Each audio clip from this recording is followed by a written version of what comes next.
자, 지난 시간은 이제 옥중 서신을 했다면 오늘은 사도 바울의 서신 중에서 가장 먼저 기록되어 있다고 주장하는 갈라디아서를 우리가 오늘 은혜를 나누고자 합니다. 이 갈라디아서는 저작 연대가 AD 48년에서 한 51년 또는 53년 이후에 쓰였다라고 얘기하는 사람도 있습니다. 그것이 이제 중요한 것은 아니고 예수님이 돌아가신 이후에 어느 정도 후에 사도 바울이 썼는가, 그리고 사도 바울은 어떤 환경에서 썼는가, 이런 것들은 우리가 성경을 보는데 참고로 해야 할 필요가 있어요. 갈라디아서는 이제 1차 전도 여행 이후에 쓴 글이기 때문에 사도 바울이 처음으로 전도를 하면서 그 느꼈던 점들에 대해서 갈라디아 교인들에게 나누고 싶은 것들이 있을 겁니다. 이 갈라디아 교회라고 하면은 갈라디아 지방을 얘기하는 거예요. 여기는 이제 그 지방에 있는 그 도시들이 안디옥이라든가, 그 다음에 이고니온, 그리고 이제 루스드라, 더메, 이런 지방들에 있는 그 교인들을 위해서 하는데, 그 교인들이 대체적으로 처음에 유대인인 크리스찬들이에요. 그러니까 다시 말씀드리면 뭐냐면, 성경에서 얘기하는 유대인, 이방인, 이러한 개념들은 분명히 말씀하고자 하는 그 역사적 의미가 있는 거예요.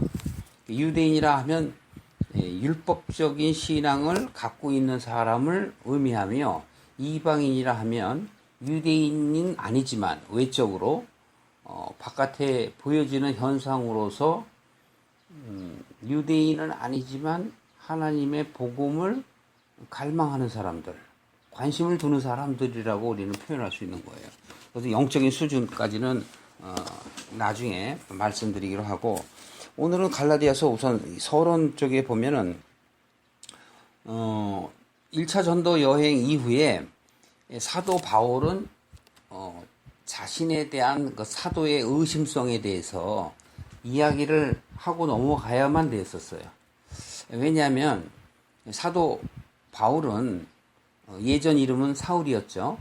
성령님을 만나고 난 이후에 이제 이름도 바울로 바꿨습니다만, 이 사도 바울은 예수님의 바로 직계 제자는 아니었어요. 성령님을 만나고 예수님을 알게 된 그러한 케이스인데, 이 이방에 있는 그 유대인들이 그 사도성에 대해서 좀 책잡는 일들이 좀 많았습니다. 사도 바울이 거기에 대한 변론을 해야 할 필요가 있었고, 또 뭐가 있냐면은 이신칭의라고 많이 표현하죠. 믿음으로 말미암아 의에 이른다라는 거예요. 의인에 이른다, 의인이라 칭함을 받는다, 이런 얘기가 있는데, 유대인들은 이제 그 예수 그리스도가 이제 이미 돌아가신 이후이기 때문에 여러 가지 그 소식들을 많이 듣고 그 복음에 대해서 이렇게 많은 관심을 갖고 있었어요. 그래서 실제로 또 이들이 또 크리스천으로 변화되기도 했습니다. 그러나 이들에게는 그런 여러 가지 그 과거에 갖고 있었던 그 고착되어 있는 그런 신앙이 있었어요. 종교적 관념이 있었다는 거죠. 그래서 사도 바울이 그걸 얘기해야 된다는 거죠. 또 이들은 사도 바울의 그 복음이 믿음으로 말미암아 의에 이른다, 구원을 받는다라는 그 말에 대해서 동조를 하면서도, 그러나 우리가 여태까지 역사적으로 오랫동안 지내왔던 그 행위가 필요하다고 얘기하는 거예요. 믿음도 중요하지만 행위가 있어야지 그게 참 신앙이냐 아니냐, 이런 식으로 하죠. 보기에는 아주 그럴듯해요. 완전해 보이죠. 그러니까 믿음 위에 행함까지 있다면 그건 뭐 더욱 좋은 거잖아요. 근데 사도 바울은 그렇게 보지 않고 뭐 어떻게 봤냐면, 믿음을 가질 때 성령께서, 하나님의 은혜로 성령께서 역사하시는 거예요. 그러니까 예수님이 안 계시니까 성령께서 역사하여지만 바뀐다는 거죠. 어떤 행위로 인하여 뭐 할례를 꼭 받아야 된다든지 어떤 그런 제사를 지내야 된다든지 그런 것을 넘어서서 예수 그리스도가 그 모든 것들에 다 가품이 되시고 제물이 되셨기 때문에 그리스도가 되셨기 때문에 그러한 것들보다도 우리가 예수를 믿음으로 말미암아 의인에 이른다라는 그런 개념이었어요. 그래서 그거를 이제 이야기하는 것이죠.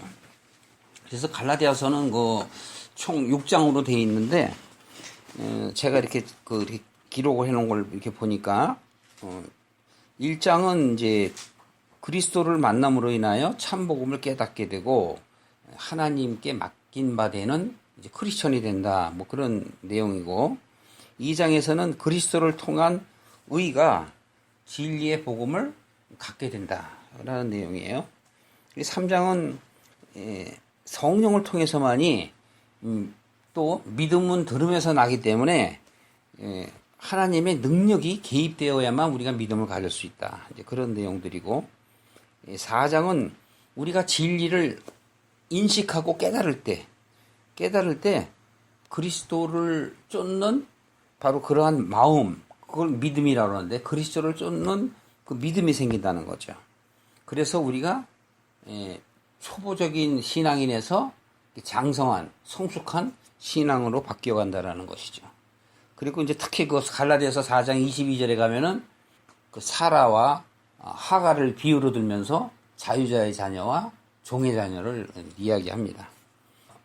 5장 24절에 가면 정과 욕심을 십자가에 못 박으면 우리가 성령이 임하여 하나님께 나아갈 수 있음으로 인하여 십자가 안에 우리가 새 사람의 입음을 받는다. 그런 내용으로서 마감을 하게 됩니다. 제가 대강 이제 말씀을 드렸으니까 이제 오늘은 갈라디아서 이제 1장으로 들어가서 보시겠습니다. 자, 갈라디아서 1장 1절 보세요. 사도 바울은 항상 이제 처음에 인사를 하죠.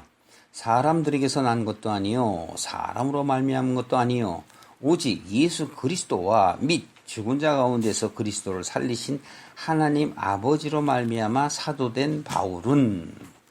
지금 여기서 뭐예요? 누구 때문에 사도가 됐다고요? 바로 하나님 때문에, 하나님 아버지로 말미암아 내가 사도가 되었다라는 것을 이야기해요. 갈라디아서를 강의할 때 원문부터 제가 다 설명을 했었죠. 사실은 갈라디아서는 그 원어가 길갈에서 나온 거예요. 길갈에서 갈라 그리고 갈릴리 이런 뜻도 있고 다 같은 어원에서 이렇게 온 거죠. 그리고 우리 성경에서 우리가 보면은 이사야와 엘리야를 볼 때 출발하는 데가 길갈이죠. 길갈.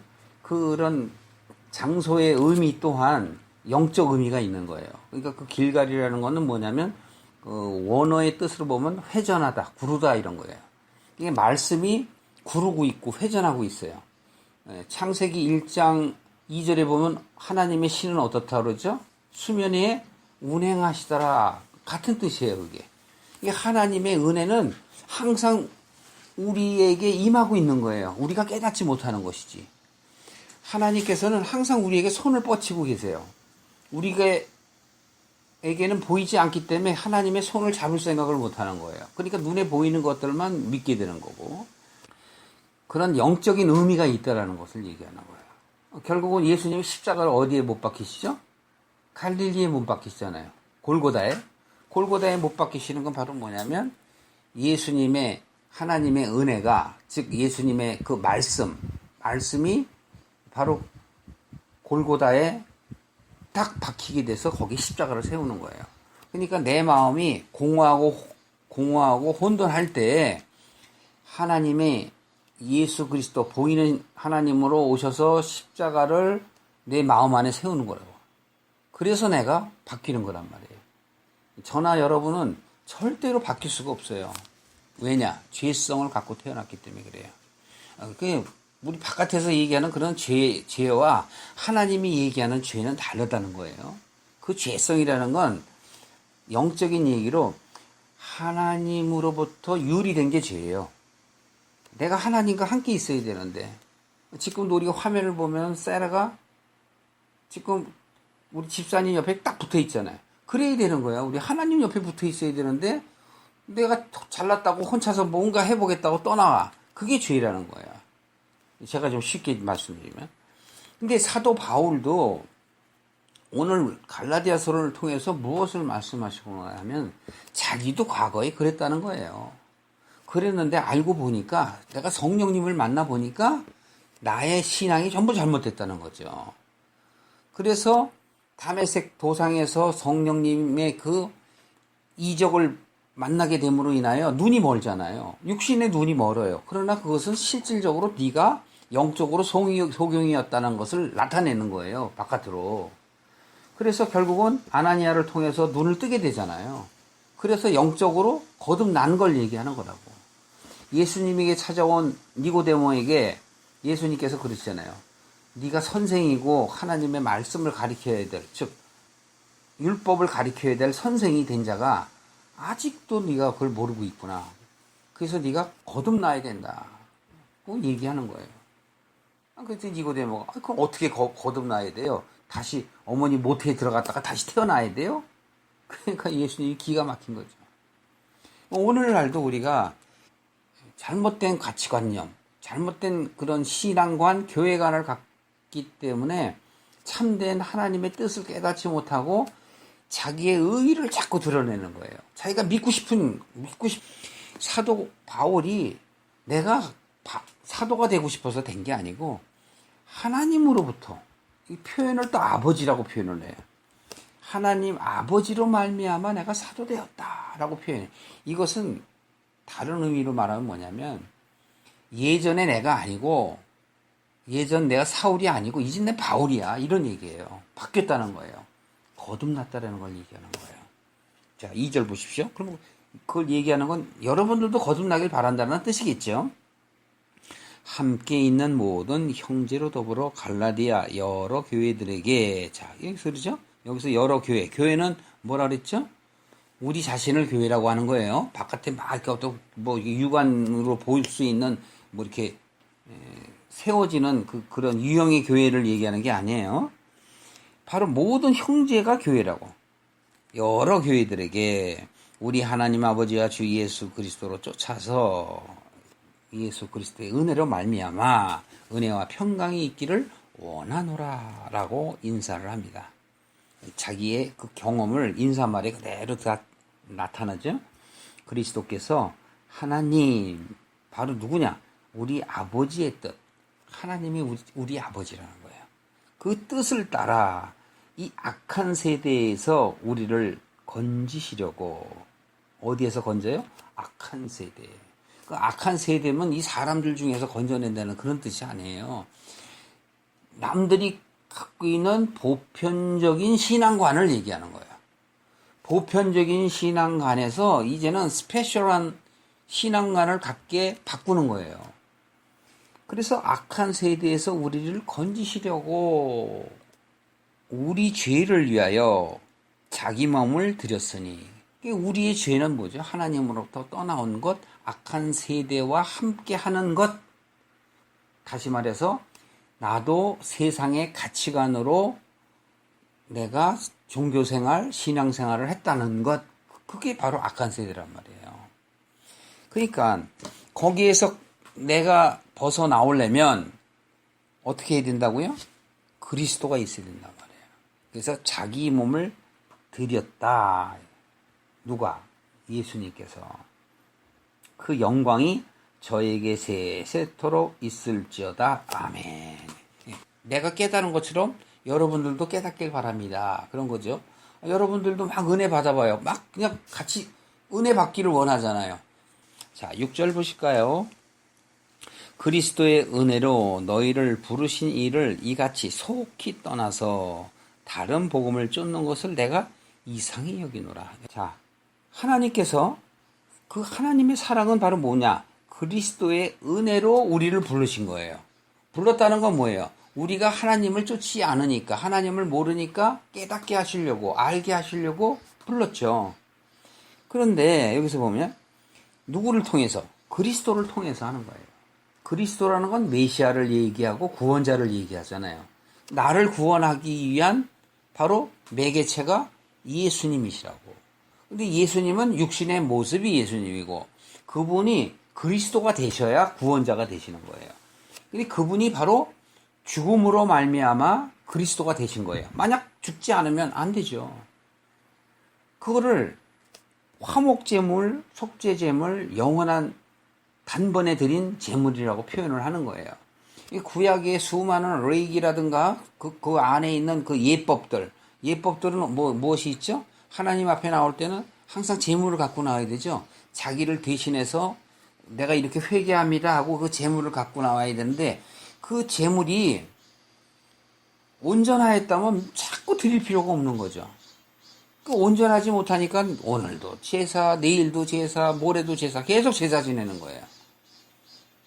오늘날엔 예배라고 그러잖아요.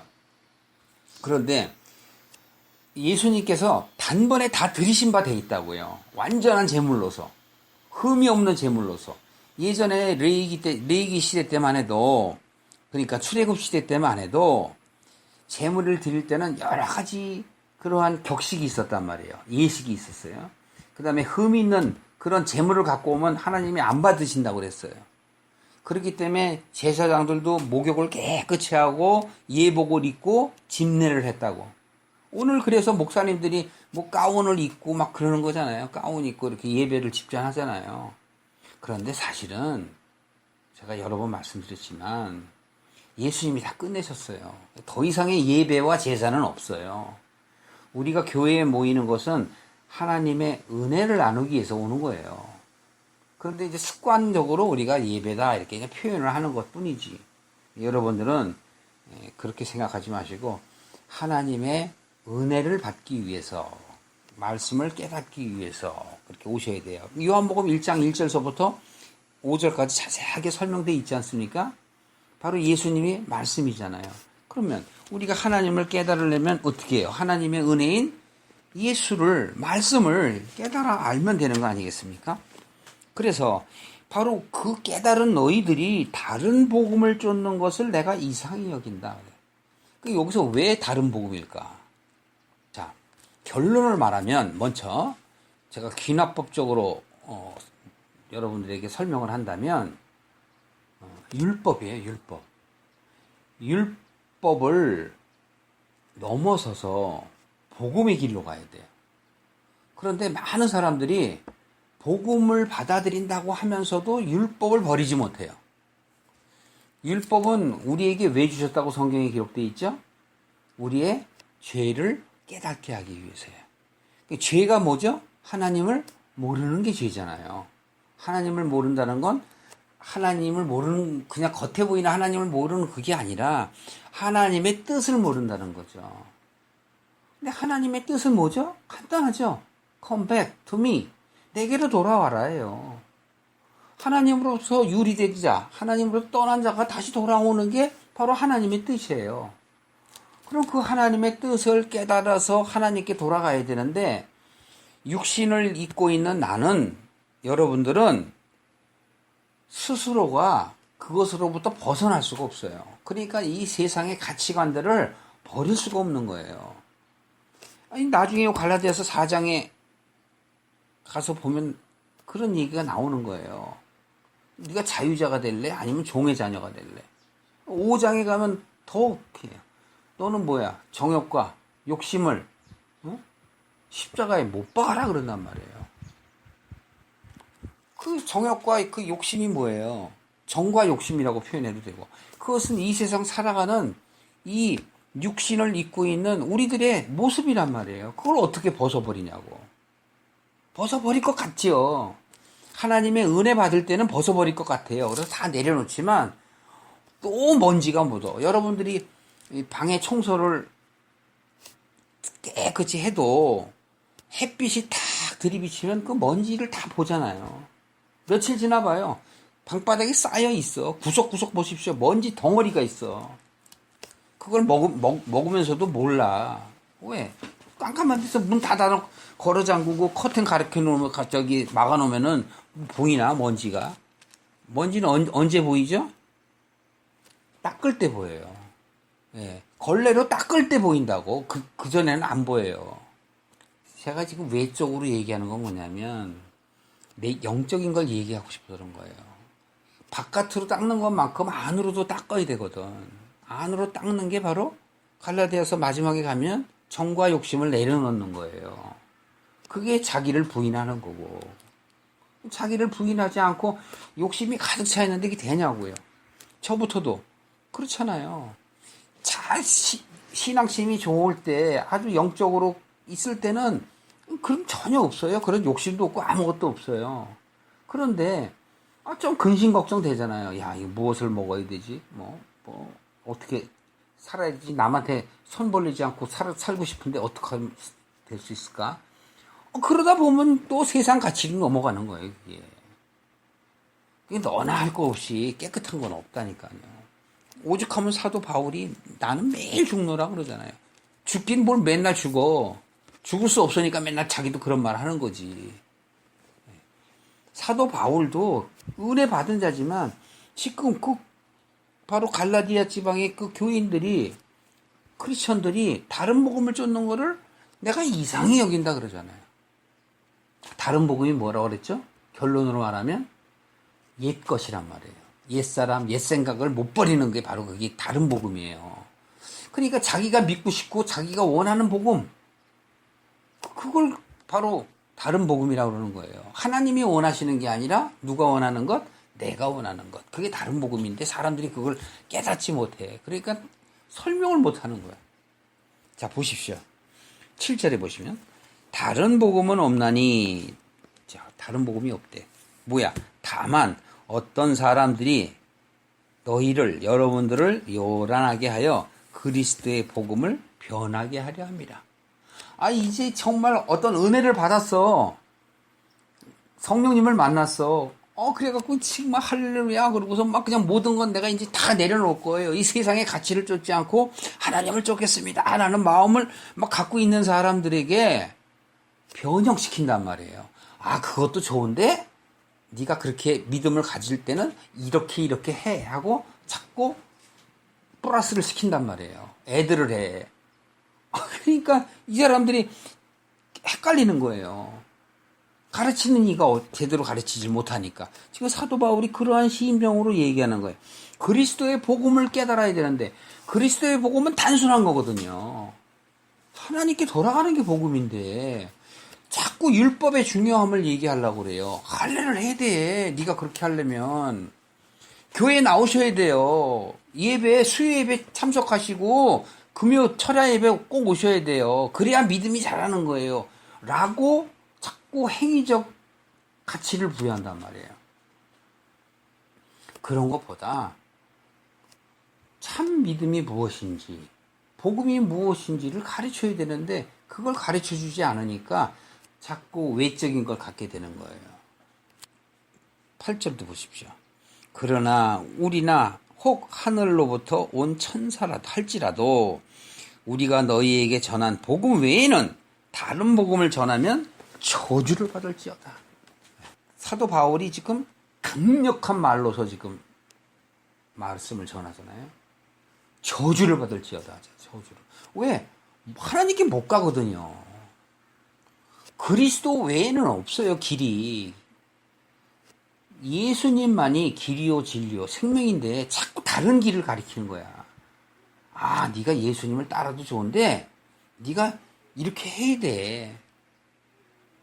자꾸 그런 얘기를 하는 거예요. 그러니까 자꾸 문제가 생기는 거죠. 그럴듯하거든. 신앙생활을 안 해본 사람이 경륜이 많은 집사님들이나 권사님이 막 하면은 기기 쏠깃하지. 그렇게 하는가 보다 그러고. 결국은 자기들이 소경임에도 불구하고 소경을 인도하려는 그 작태가 둘 다 망하는 거란 말이에요. 그러니까 지금 사도 바울이 답답한 거예요. 왜 그랬을까요? 지금 갈라디아 지방의 이 교인들이 지금 그런 특히 유대인 크리스찬들로 인하여 회방을 받는 거예요. 그래서 지금 사도 바울이 강력한 어조로 말씀을 전하는 거죠. 그걸 전하지 않을 수가 없는 거예요. 자, 우리가 이쯤에서 말씀 한번 살펴볼게요. 고린도 후서 한번 보세요. 고린도 후서 11장 4절 한번 보실까요? 만일 누가 가서 우리의 전파하지 아니한 다른 예수를 전파하거나 혹 너희의 받지 아니한 다른 영을 받게 하거나 혹 너희의 받지 아니한 다른 복음을 받게 할 때에는 너희가 어떤다고요? 잘 받아들이는구나. 잘 용납하는구나. 그래. 이게 왜냐면요. 귀에 듣기 좋은 말이거든요. 여호수아가 가나안 땅에 들어갈 때 사람들이 잘 따르질 않아요. 그러니까 강력하게 얘기한다고. 여호수아 갈렙만이 나는 기필코 요단을 건너 가나안에 들어가리라. 너희들 마음대로 해라. 뭐 이런다니까요. 강력한 그런 신앙의 그 근원이 내게 있어야 하는데 그게 없으면 흔들린단 말이에요. 그러니까 다른 영을 받게 하거나 다른 복음을 받게 할 때 너희가 잘도 받아들인다 이거예요. 내가 지극히 큰 사도들보다 부족한 것이 조금도 없는 줄을 생각한다. 이 얘기는 바로 무슨 얘기일까요? 예수님의 직제 제자가 아니잖아. 이런 거예요. 그러니까 예수님의 직계 제자들도 율법을 잘 지켜. 할례를 다 받았어. 그러니까 여러분도 할례 받아야 돼요. 뭐 그런 얘기를 하는 거예요. 사도 바울보다 예수님의 직계 제자들을 더 크게 받아들이는 그들의 마음 안에 바로 어떤 마음이 있는 거예요? 사도 바울을 어떻게 비하 또는 폄훼하려는 마음이 있는 거잖아요. 그게 악한 마음이라니까. 5절에 보세요. 내가 지극히 큰 사도들보다 부족한 게 전혀 없다 이렇게 얘기를 하잖아요.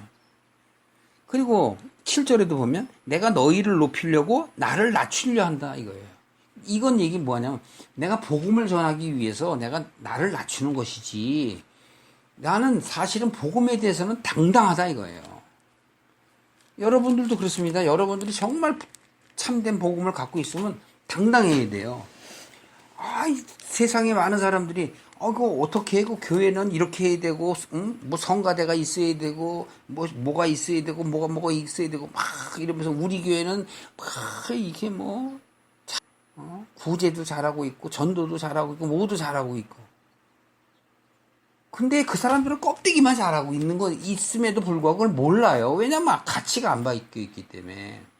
그러니까 도리어 믿음을 갖고 있는 그런 사람들을 흔들어 놓는다고. 회방하는 것인데 회방하는 것인지도 몰라. 답답한 거죠. 13절 보세요. 저런 사람들은, 그렇게 하는 사람들은 뭐예요? 거짓 사도요, 게으르의 역군이요, 자기를 그리스도의 사도로 가장하는 자들이다. 자기들이 참된 바로 크리스천이다라고 말하는 사람이에요. 이것이 이상한 일이 아니다. 왜? 사단도 자기를 광명의 천사로 가장하나니. 그러므로 사단의 일꾼들도 자기를 의의 일꾼으로 가장하는 것이 또한 큰 일이 아니다. 모르는 거예요, 이거는. 이걸 알고 자기가 이렇게 가장을 하면은 그건 그나마도 잘하는 거야. 그런데 알지도 못하고 그런단 말이에요. 참된 신앙이 없으니까 거짓된 신앙을 자꾸 남에게 강요하는 거죠. 그 강요하는 게 바로 뭐예요? 다른 복음을 전하는 거라니까. 근데 다른 복음은 뭐예요? 예수님을 믿어서 천당 가는 거 그거 맞아. 그런데 우리가 아브라함 때부터 지켜 내려오던, 아니 노아 할아버지 때부터 지켜오던 그 율법, 규례 이걸 지켜야 되는 거야 라고 얘기하는 거예요. 제가 율법을 지키지 말라는 얘기 아니에요. 율법은 초보 때는 필요한 거란 말이에요. 내가 하나님을 모를 때는 그러한 율법이 필요한 거예요. 어린아이들한테 뭐가 필요해요? 가르침이 필요한데 어린아이들한테 이해 가게 하려고 이건 이렇게 하면 안 되고 저건 저렇게 하면 안 되고 왜 안 되는 이유를 막 설명하고 해요? 아니면 이거 하지 마. 그 다음에 나중에 걔들이 조금 더 크면은 이해하게 돼야 안 돼요? 이해하게 되잖아. 그런데 예를 들어서 지금 우리 하온이가 없는데 하온이가 더 어렸을 때 한 2살, 3살 때 엄마가 막 이건 이렇고 저건 저렇고 그렇게 해서 이렇게 하면 안 되는 거다 하고 설명하면 알아들어요? 못 알아들어요? 못 알아들어요. 그러니까 초보 때는 성경도 귀납적으로 하는 거예요. 이건 이렇게 하는 게 아닙니다 라고 얘기하고 안 되는 이유를 설명하는 게 이게 귀납법적 설명이에요. 신앙이 세워지는 것, 즉 하나님의 말씀을 깨달은 자들은 이제 하나씩 하나씩 그렇게 설명해 나가면 저절로 알아들어요. 그래서 그것이 다 연합이 돼서 재구성을 하게 되는 거예요. 여러분들이 성경을 보면 재구성하게 되면 어느 성경을 봐도 다 통합이 돼요, 그게. 그러니까 어느 말씀, 어느 구절을 얘기를 해도 다 통합이 돼서, 무슨 말씀을 하는 거구나, 그래서 그렇게 되는 거구나 하는 거를 알게 된단 말이에요. 초보 신앙은 뭐예요? 형식적인 거. 교회에 가야 되는 건, 뭐 해야 되는 건, 비대면 예배는 안 되고 꼭 대면 예배를 해야만이 무슨 뭐 은혜를 받는 것이다. 또 뭐 은혜를 받는다라는 것은 무슨 뭐 은사가 그렇게 수많은 은사가 있음에도 불구하고 막 신유 은사를 받는 게 최고처럼 얘기하고, 뭐 방언을 받는 거, 방언을 받아야만 무슨 하나님을 만난 것처럼 얘기하고, 이게 다 애기들이라고. 초보. 하나님은 사람에 따라 필요한 걸 다 아셔요. 그러니까 그러시잖아요. 맨날 너희는 무엇을 먹을까 마실까 입을까를 염려하지 말라. 그건 세상 사람들이 구하는 거다. 너희는 어떻게 하라고? 그 나라와 의를 구하라. 그리하면 어때? 모든 것을 더하시리라. 필요한 걸 다 알고 계셔요. 구하라, 찾으리라, 두드리라. 뭘 구하고 자꾸 두드려요? 하나님의 뜻을 깨달아 알 수 있도록 성령이여 제게 힘을 주세요. 성령님이여 저로 하여금 깨닫게 해주세요. 라고 하는 게 기도란 말이에요. 수많은 찬송가 이런 건 감정이라고. 찬송 중에도 잘못된 찬송이 무지 많아요. 그럼에도 불구하고 몰라. 그 찬송의 가사도 제대로 모르면서 부르면은 노래를 부르니까 흥이 나고 감정에 젖어 들어가는 걸 모른다니까. 그러니까 그런 걸 해야만 되는 거로 알아. 해야만 되는 게 아니라 하면 그 사람들의 감정의 문이 열려 하나님의 복음을 듣는데 영향력이 있겠죠. 그런 면에서는 좋아요. 그러나 꼭 그렇게 해야만 듣는 건 아니란 말이죠. 11장 15절에 사단의 일꾼들도 그들이 의의 일꾼으로 가장한다 이거예요. 가장 심각한 건 뭐냐면 자기가 가장하는 걸 모르고 하는 사람들이 너무 많아요. 교회 다닌다고. 나 이렇게 큰 교회 다니는데요. 뭐 어디 교회 다니는데요. 나 어느 목사님하고 친한데요. 막 이러면서. 목사님하고 친한 거하고 무슨 상관이 있어. 그 교회 다니는 거하고 복음하고 무슨 상관이 있냐고. 하나님을 만나고 예수 그리스도를 만나야지. 무슨 복음 그게 필요가 있냐고. 그런데 세상이 자꾸 그렇게 만들어서 그래요. 그렇게 봉사해야만 잘 복음이 있고 믿음이 있는 건 줄 착각한다니까. 그게 아니란 말이에요. 그래서 이제 15절 이후에 쭉 보면은 이제 그런 얘기를 하는 거예요. 23절도 한번 보세요. 저희가 그리스도의 일꾼이냐? 정신없는 말을 하거니와 나도 더욱 그러하도다. 나도 그리스도의 일꾼이야. 내가 수고를 넘치도록 하고 옥에 갇히기를 더 많이 하고 매도 수없이 맞고 여러 번 죽을 뻔했다. 심지어는 내가 유대인들에게 우리 같은 형제들한테도 40에 감한 매를 내가 맞고 그것도 5번이 더 맞았대. 5번. 그 다음에도 보세요. 3번 대장으로 맞고 1번 돌에 맞고 3번 파선해 갖고 일주일을 그냥 기품 위에서 흑암의 기품 다 죽어갔다는 얘기죠. 그래서 사도 바울이 그런 얘기를 하는 거예요. 나는 하나님의 능력 안에서 모든 것을 할 수 있느니라. 그런 걸 경험해 봤기 때문에 다 할 수 있는 거야. 뭐든지 나는 할 수 있다. 그냥 이거는 그런 말씀의 뜻도 모르고 이런 경험도 해보지도 않은 사람들이 더 잘 아는 것처럼 막 그래. 하나님은 능력 주시는 자 안에서 모든 걸 다 줄 수 있는 거야. 기도해, 부르짖어, 우라 착창창창창 하면 막 쏟아져서 막 내려오는 줄 알아. 이빨이 금으로 바뀌고 뭐 금덩어리가 막 땅에서 하늘에서 떨어지고 땅에서 막 솟아나오는 줄 알아. 그 잘못된 거예요. 유물론적 신앙은 잘못된 거라고. 우리 크리스천들이 세상에 너무 미련과 가치를 갖는 건 조심해야 할 필요가 있어요. 성경은 분명하게 그렇게 말하고 있지 않습니까? 자, 디모데전서 1장 한번 보세요. 내가 마게도냐로 갈 때에 너를 권하여 에베소에 머물라 한 것은 어떤 사람들을 명하여 다른 교훈을 가르치지 말며 신하와 끝없는 족보에 창념하지 말게 하려 함이라. 지금 누구한테 하는 얘기죠? 바울이 디모데에게 하는 얘기예요. 네. 지금 전도 여행하면서 가는데 이제 그 에베소에 이제 머물라고 한 이유가 바로 이거다 이거예요.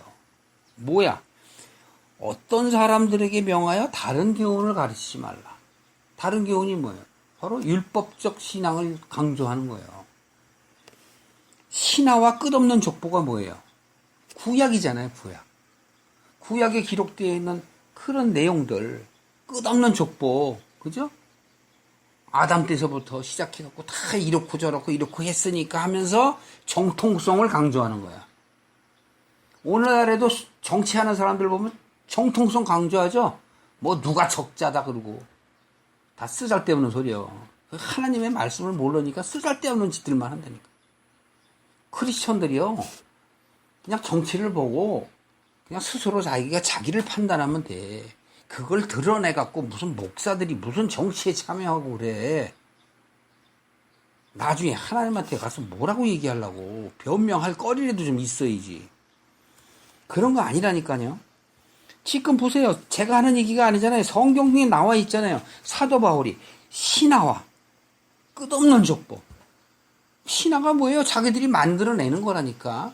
기록되어 있는 역사 가운데 자기들이 말하고 싶은 거를 인용하는 게 신화야. 그 다음에 끝없는 족보라. 이 역사에 나와 있잖아. 아브라함이 그랬잖아. 이삭이 그랬잖아. 야곱이 그랬잖아. 이런 것들은 믿음 안에 있는 하나님의 경륜을 이름보다 도리어 변론을 내는 것이다. 왜 그래요? 깨달아 알아야 되는데 깨달아 알질 못해. 그래서 갈라디아서 4장 가서 그 얘기를 하는 거예요. 아브라함의 아내인 사라와 하갈에 대해서 얘기하냐고요. 부인들이잖아요, 이름이. 부인들에서 얘기하잖아요. 그거는 비유다. 자유자와 종이다. 종은 바로 주인이 시키는 것대로 행하는 게 종이잖아요. 자유자는 뭐예요? 자기가 받아들여서 자기의 의지로 하는 거예요. 받아들이고 안 받아들이고는 자기 마음이야. 종은 자기 마음이 없어요. 하나님께서도 여러분들에게 수많은 역사와 수많은 사건들을 통해서 우리에게 깨닫게 하는 건 뭐예요? 우리가 자유자가 되길 바라는 거예요. 강제하지 않으신다니까요. 그래서 우리들에게 자유 의지를 주셨어요. 하나님이 다 보여주시고 다 하셔도 결정은 누가 해요? 내가 하야해요, 내가. 마이 초이스라니까. 선택은 내가 하는 거예요. 여러분들에게 제가 아무리 복음을 전해도 선택은 누가 해요? 여러분 개인이 하시는 거예요. 받아들이고 안 받아들이고는 여러분이 하시는 거지. 제가 받으라 마라 할 필요가 없다니까. 그러니까 사도 바울이 아까도 그러잖아요. 이상하다 그러잖아요. 이상하다. 당연히 하나님의 복음을 받아들일 자들인데 어떻게 다른 복음을 받지? 하고 이상하다는 거죠. 5절 경계의 목적은 청결한 마음과 선한 양심과 거짓 없는 믿음으로 생겨나는 바로 사랑이거늘. 무슨 사랑? 하나님의 사랑이야 이게. 그래서 이 사람들이 여기에서 벗어나 헛된 말에 빠져갖고 율법이 선생이 되려 하나 자기의 말하는 것이나 자기의 확증하는 것도 깨닫지 못하는도다. 그러니까 지식은 많아요. 지식은 많은데 하나님의 뜻은 몰라. 설명은 많이 하는데 구멍난 거야. 허한 거야. 다 비어있다니까. 껍데기만 자꾸 가리키는 거야. 껍데기만 가리키니까 뭘래? 자꾸 예법을 가리키죠. 자기도 모르는데 어떻게 그 내용을 가리켜? 겉에 껍데기만 가리키지. 뭐 재물을 갖고 와라, 헌금을 해라, 봉사를 해라, 구제를 해라, 전도를 해라 그래. 아, 뭘 알아야 전도하지. 알지도 못하는데 어떻게 전도를 해? 교인만 끌어놓으면 뭐예요? 자기도 천국에 가지 아니하고 남의 자식도 천국에 못 가게 가로막고 서 있는 거지. 그러면서 이제 또 설명을 해요. 사람들이 이에서 벗어나 헛된 말에 빠져서 율법의 선생이 되는데 그것도 자기는 깨닫지도 못한다. 그러면서 8절에 그러나 사람이 율법을 법이 있게 쓰면 율법은 선한 것인 줄을 우리가 아노라. 이거 여러분 이게 키포인트예요. 율법이 필요치 않은 게 아니야. 필요하다니까. 아이들에게는 딱딱 지시해서 그걸 듣게 해야 돼. 예배를 드리는 그 격식을 가르쳐주고 주기도문도 외우고 막 그렇게 해야 돼. 그러나 여러분들에게는 제가 그렇게 해요, 안 해요? 안 하잖아요. 애들은 그게 있어야 돼. 그래서 그것이 경험이 돼서 하다 보면 이제 점점 나이가 먹어서 이해하게 되면 그때 가르쳐 주는 거예요. 말하자면 습관을 갖게 하고 그걸 고쳐줘. 그래서 그거를 초등학문이라 그러고 바로 뭐라고 얘기해요? 후견인이라 그래요. 후견인. 초보 때는 후견이 돼야 되는 거야. 청지기가 돼야 되는 거란 말이에요. 그런 게 어린아이에게나 필요한 거지. 장성한 사람한테는 후견인이나 청지기가 필요 없죠. 그게 뭐예요? 율법이 그때 가서는 필요가 없다라는 것을 말하는 거예요. 자, 6장 한번 보세요. 6장. 디모데전서 6장 3절 한번 보세요. 누구든지 다른 교훈을 하며 바른 말, 즉 바른 말이 뭐냐? 우리 주 예수 그리스도의 말씀. 자, 복음이 뭐예요? 예수 그리스도의 말씀이란 말이야. 골로새서 1장 5절에도 뭐라고 그래요? 너희를 위하여 하늘에 쌓아둔 소망을 인함이니 곧 너희가 전에 복음, 진리의 말씀을 들은 것이니라. 복음이 뭐예요? 진리의 말씀이란 말이에요. 진리는 뭐죠? 그리스도잖아요. 길이요 진리요 생명이신 그리스도. 복음은 진리의 말씀, 그리스도의 말씀이란 말이에요. 그래서 디모데전서 6장 3절을 보면 다른 교훈을 말하며 바른 말, 곧 우리 주 예수 그리스도의 말씀과 그리스도의 말씀이 생명의 말씀이요 진리의 말씀이란 말이에요. 경건에 관한 교훈에 창념하지 아니하면, 그것을 깨달아 알지 못하면 저는 교만해서 아무것도 알지 못하고 변론과 언쟁을 좋아하는 자. 이거 뭐예요? 지식으로만 아니까 성경에 몇 장 몇 절에 뭐가 있고 무슨 말씀이 뭐가 하고 그냥 자꾸 지식으로만 얘기한단 말이에요.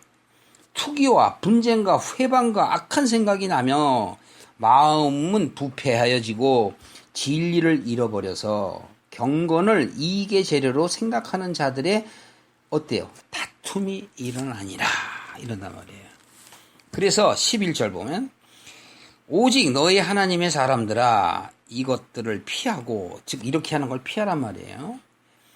의와 경건과 믿음과 사랑과 인내와 온유를 쫓으며 믿음의 선한 싸움을 싸워라. 믿음의 선한 싸움이 뭐예요? 참된 하나님의 뜻을 아는 게 선한 싸움이에요. 베드로전서 3장 21절에 가면 뭐예요? 양심이 회복되어 어떻게 하라고? 하나님을 찾아가는 거잖아요. 그게 회복하는 거야. 그게 선한 싸움을 싸우는 거예요. 선한 건 뭐예요? 여기서 악한 싸움이 아니라고, 선한 싸움, 하나님이 원하시는 싸움을 얘기하는 거예요. 세상의 가치를 쫓을래? 하나님의 가치를 쫓을래? 그걸 얘기하는 거죠. 영생을 취하라. 이를 위하여 내가 부르심을 입었고 많은 증인 앞에서 선한 증거를 증거하였도다. 갈라디아서 1장에 그래서 6절에 보면 내가 여러분들이 다른 복음을 쫓는 것을 이상히 여기노라 이렇게 얘기해요. 그러면서 7절에 다른 복음은 없다. 다만 어떡한다? 어떤 사람들이 너희를 요란하게 하여 그리스도의 복음을 어떻게 변질되게 하려 합니다. 그러나 우리가 혹 하늘로부터 온 천사라도 우리가 너희에게 전한 복음 외에 다른 것을 복음을 전하면 저주를 받을 것이다 라고 얘기하면서 이렇게 얘기하죠. 우리가 전에 말하였거니와 내가 지금 다시 말한다. 만일 누구든지 너희의 받은 것 외에 다른 복음을 전하면 저주를 받을지어다. 요거를 쭉 지금 설명을 한 거예요. 자, 10절 보세요. 이제 내가 사람들에게 좋게 하랴 하나님께 좋게 하랴 사람들에게 기쁨을 구하랴 내가 지금까지 사람의 기쁨을 구하는 것이었다면 그리스도의 종이 아니니라. 예, 복음을 전하는 자는요, 참된 복음을 깨달아야만 그렇게 할 수 있는 거예요. 그 복음을 깨닫지 못하면 그렇게 할 수가 없어요. 고린도전서 3장 11절에 보시면 10절부터 보세요. 내게 주신 하나님의 은혜를 따라 내가 지혜로운 건축자와 같이 터를 닦아두매 다른 이가 그 위에 세우나 그러나 각각 어떻게 하여 그 위에 세우기를 조심할지니라. 이 닦아둔 것 외에 능히 다른 터를 닦아둘 자가 없으니 이 터는 누구라고? 곧 예수 그리스도라. 예수 그리스도만이 길이고 진리고 생명이란 말이에요. 다른 건 없어요. 자꾸 다른 복음을 전하면 안 되는 거라고. 그리고 그 위에도 구절에 보면 그러잖아요. 우리는 하나님의 동역자들이요 너희는 하나님의 밭이요 하나님의 집인이라. 그러니까 우리가 성전이 돼야 되는 거야. 성전. 그리고 사역하는 사람들은 말씀을 받아들일 자들을 밭이라고 얘기하는 거예요. 그러면 지금 여기서도 지금 무슨 얘기를 하냐면 갈라디아 교인들이 밭이라고. 그 밭에다가 지금 사도 바울이 씨를 뿌리는 거예요. 그러나 그 자라게 하는 건 누가 자라게 해요? 받아들이기만 하면 하나님이 자라게 하신다고. 히브리서 6장 2절 한번 보세요. 세례들과 안수와 죽은 자의 부활과 영원한 심판에 관한 교훈의 털을 다시 닦지 말고 완전한 대로 나아갈지라. 이게 뭘 지금 얘기하는 거예요? 바깥에 외연적으로 보여지는 그런 예법들을 쫓지 말라는 거잖아요. 한마디로 말하면 율법이에요, 율법. 세례, 안수, 부활, 심판, 그런 교훈. 참 하나님의 말씀을 깨닫게 되면 다 안다는 거예요. 부활이 뭡니까, 여러분? 다 아시죠? 부활. 부활은 내가 거듭나는 거예요. 죽은 자 가운데서 예수님처럼 다시 살아나는 게 부활이라고. 세례는 어디다 하라고 그래요? 바깥에다 하라고 그래요? 어디다 하라고 그래? 할례는 어디다 하라고? 마음에다 하라고 그러잖아, 마음에다. 그러니까 생각이 바뀌라는 얘기지. 성경에서 얘기하는 바깥에 이렇게 나타내는 행위는 바로 죽은 행실이라니까? 그래서 오죽하면 그 죽은 행실을 회개하라고 그래요. 여기서 뭐 회개란 돌이키라는 얘기예요. 아, 내가 여태까지 잘못된 신앙을 하고 있었군요. 잘못된 교회 생활을 했군요. 이제부터 내가 다시 하나님의 은혜 가운데 살아야 되겠군요. 라고 생각을 갖도록 사도 바울이 지금 전하는 거예요. 그러면 그 이후에는 뭐가 나올까요? 당연히 어떻게 너희들이 생각을 바꿔가야 되느냐, 지켜가야 하느냐에 대해서 말하지 않겠습니까? 다 그 내용입니다. 그래서 바로 참 복음을 깨달으려면 그리스도를 만나야 돼요. 그리스도를 만나는 걸 다른 말로 표현하면 말씀을 깨닫는 거예요. 그래야 바깥으로 보여지는 어떤 그 행위들을 하려고 안 한단 말이에요. 넘어선다는 거죠. 여러분들 이미 넘어섰죠? 선 줄로 제가 압니다. 넘어섰으니까 제가 전하는 말씀을 들을 수 있지, 그렇지 않으면 못 들어요. 무슨 말씀을 하나 하고 자꾸 의아해하죠. 우리가 히브리서 6장 거기도 좀 보지만 6장 7절 한번 보고 마치겠습니다. 6절부터 한번 보세요.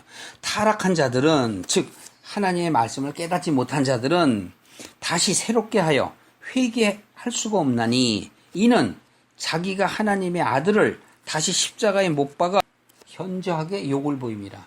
이게 뭐예요? 자기 생각을 버리지 않냐면 예수 그리스도를 뭐라고 얘기해요? 그 당시에 그 이스라엘 사람들이 예수님을 뭐라고 그랬어요? 저는 자기 죄에 빠져서 십자가에 죽었다 그러잖아요. 똑같은 거예요. 그렇게 흉을 보는 거라니까. 자, 어떻게 해야지만이 그렇지 않느냐? 예수 그리스도를 욕보이지 않게 하려면 7절이에요. 땅이 그 위에 자주 내리는 비를 흡수하는 것처럼 흡수하여 밭가는 자들의 쓰기에 합당한 채소를 내면 하나님께 어떻게 된다고? 복을 받는다. 땅이 그 위에 자주 내리는 비. 이게 뭐예요? 땅은 나를 얘기하고 내 귀에 전하는 말씀이 바로 비란 말이에요. 그걸 잘 흡수하면 어떻게 돼요? 내 안에서 합당한 열매를 맺는 거예요. 채소를 내는 거야. 그런데 그렇지 못하면 가시와 엉겅퀴를 내게 되고 종구에 가서는 버림을 당하는 거예요. 그래서 우리가 마태복음에서도 그 비유 말씀하잖아요. 익은 좋은 곡식들은 창고에 걷어들이고 다른 익지 않은 것 가라지들은 다 어떻게 해요? 바깥에다가 내다가 불살라 버리잖아요. 그 얘기를 하는 겁니다. 엉겅퀴와 가시를 내면 버림을 당하고 저주함에 가까워 그 마지막은 불사름이 되리라 라고 성경은 우리에게 말씀하십니다.